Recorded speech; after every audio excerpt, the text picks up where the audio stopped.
자식 때문에 30년 참았던 결혼, 60에 끝냈습니다. 살면서 가장 무서운 침묵은 나를 가장 웃게 했던 사람의 입이 닫힐 때 찾아옵니다. 전 남편의 악다구니를 뒤로하고 병실을 나올 때만 해도 제 세상은 온통 진우 씨가 풍기는 편백나무 향기로 가득했죠.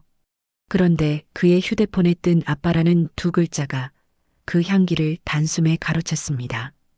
8살이나 어린 이 남자에게 제가 모르는 어떤 삶이 숨겨져 있는 걸까요? 예순의 사랑은 설렘보다 두려움이 먼저 앞서는 법인가 봅니다.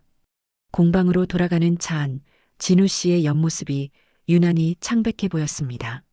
늘 따뜻하던 그의 손이 운전대를 꽉 쥔 채 가늘게 떨리고 있었죠.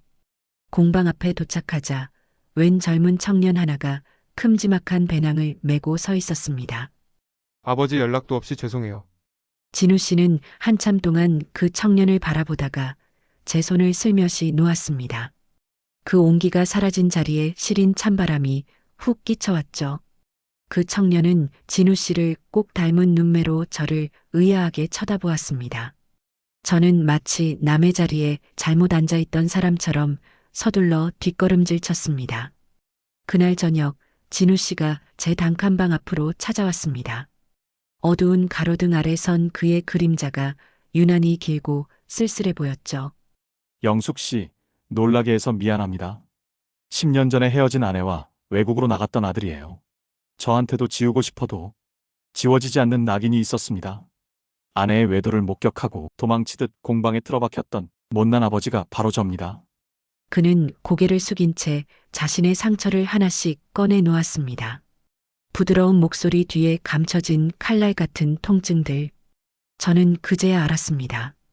이 남자가 왜 제 거친 손을 보며 예쁜 결이라고 했는지 말이죠. 본인의 가슴에도 똑같은 흉터가 있었기 때문이었습니다. 저는 처음으로 진우 씨의 떨리는 어깨를 감싸 안았습니다. 하지만 아들의 등장은 단순한 재회가 아니었습니다. 진우 씨의 아들은 제가 나이 60의 빚에 쫓기는 사실을 알게 되자 차갑게 쏘아붙였습니다. 아버지 겨우 이런 분 만나려고 저랑 어머니 버리신 거예요. 사람들이 손가락질해요. 전 남편과 자식들이 제 앞길을 막더니 이제는 진우 씨의 아들이 우리 사이를 갈라놓으려 합니다. 예순의 사랑은 왜 이토록 축복받기 힘든 걸까요? 저는 진우 씨를 위해서라도 그를 놓아줘야 하나 고민에 빠졌습니다. 우리가 꿈꿨던 봄날이 시작도 하기 전에 겨울로 돌아가려 하고 있었습니다. 결국 저는 짐을 쌌습니다. 진우 씨 인생에 제가 걸림돌이 될 수는 없었으니까요. 그런데 공방을 떠나려는 찰나 아들에게서 다급한 전화가 왔습니다. 엄마, 아빠가 사고 난 김에 엄마 집으로 주소지 옮겨 놓으래. 그래야 나중에 아빠 빚 터져도 엄마 집이라도 건진다고. 일단 엄마가 아빠 좀 데리고 있어줘. 우리 집엔 애들 있어서 못 데려와. 이혼 서류에 도장 찍은 지가 언젠데 이제 와서 저를 자기들 방패막이로 쓰겠다는 자식들. 아들에게 저는 엄마가 아니라 언제든 꺼내 쓸 수 있는 비상금이고 안전장치였던 겁니다. 진우 씨 아들의 차가운 눈초리와 친자식들의 파렴치한 요구 사이에서 저는 숨이 막혀왔습니다. 주머니 속 편백나무 조각을 꽉 쥐었습니다. 향기는 여전히 달콤한데 제 현실은 왜 이토록 지독한 걸까요? 저는 가방을 내려놓고 진우 씨의 공방 문을 열었습니다. 이제 누구의 엄마도 아내도 아닌 한영숙으로서 마지막 전쟁을 시작해야겠습니다. 살면서 가장 힘든 일은 남과 싸우는 게 아니라 내가 기른 내 자식에게 아니오라고 말하는 것이더군요. 하지만 깨달았습니다. 내가 계속 방패가 되어주면 아이들은 평생 스스로 서는 법을 배우지 못한다는 거요.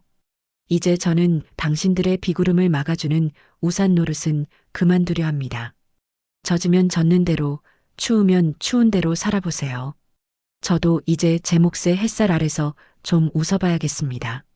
전 남편을 집으로 들이라는 아들의 전화를 끊고 저는 곧장 변호사 사무실을 찾았습니다. 재산 분할 대신 선택했던 자유였지만 이번엔 달랐습니다. 전 남편이 제 명의를 도용해 저지른 일들에 대해 법적 절차를 밟기 시작했죠. 엄마 어떻게 아버지한테 이럴 수 있어요? 울부짖는 딸아이에게 저는 차분히 말했습니다. 내가 너희 아버지한테 한 게 아니라 너희 아버지가 나한테 한 짓을 바로잡는 거야. 그리고 너희도 이제 네 아빠 일은 너희끼리 해결하렴. 난 이제 은퇴했다. 공방으로 돌아오자 진우 씨의 아들이 짐을 챙기고 있었습니다. 저는 그 청년의 손에 제가 직접 만든 작은 꽃바구니를 쥐어주었습니다. 진우 씨를 닮아 눈매가 참 깊군요. 아버지를 미워하는 마음, 그게 사랑이라는 거 나도 압니다. 하지만 당신 아버지가 행복해질 기회를 뺏지는 말아줘요. 그건 자식의 권리가 아니니까요. 청년은 한참 동안 꽃바구니를 내려다보더니 처음으로 제게 작게 고개를 숙였습니다. 죄송했습니다. 우리 아버지 잘 부탁드려요. 그 뒷모습을 보며 저는 비로소 진우 씨의 과거와도 진정한 화해를 할 수 있었습니다. 해질녘 진우 씨와 저는 공방 앞 작은 벤치에 앉았습니다. 그는 제 손을 잡고 조용히 엄지손가락으로 제 손등을 쓸었습니다. 영숙 씨, 힘들지는 않았나요? 그 물음에 저는 그의 어깨에 고개를 기댔습니다. 조금 아팠는데 참 개운해요. 이제야 내 마음의 먼지를 다 털어낸 기분이에요. 우리는 거창한 약속은 하지 않았습니다. 그저 내일은 무슨 나무를 깎을지, 어떤 꽃을 심을지 도란도란 이야기를 나눴죠. 남들이 보기엔 시시한 예순의 연애일지 몰라도 우리에겐 이 세상 무엇보다 뜨거운 첫사랑이었습니다. 이혼은 인생의 끝이 아니었습니다. 그건 제 인생의 가장 화려한 서막이었죠. 오늘 아침 저는 다시 붉은 립스틱을 바릅니다. 거울 속에 저는 어제보다 조금 더 늙었지만 그 어느 때보다 아름답습니다. 혹시 지금 이 이야기를 듣고 계신 당신도 누군가를 위해 자신을 지우고 있나요? 그렇다면 지금 당장 거울을 보세요. 그 속에 당신을 기다리는 진짜 당신이 웃고 있을 테니까요. 제 봄은 지금부터 시작입니다. 예순의 봄, 영숙 씨의 이야기는 여기서 마침표를 찍지만 여러분의 봄은 이제부터 시작입니다. 누구의 아내도 엄마도 아닌 진짜 나를 찾는 여정에 이 이야기가 작은 위로가 되었기를 바랍니다.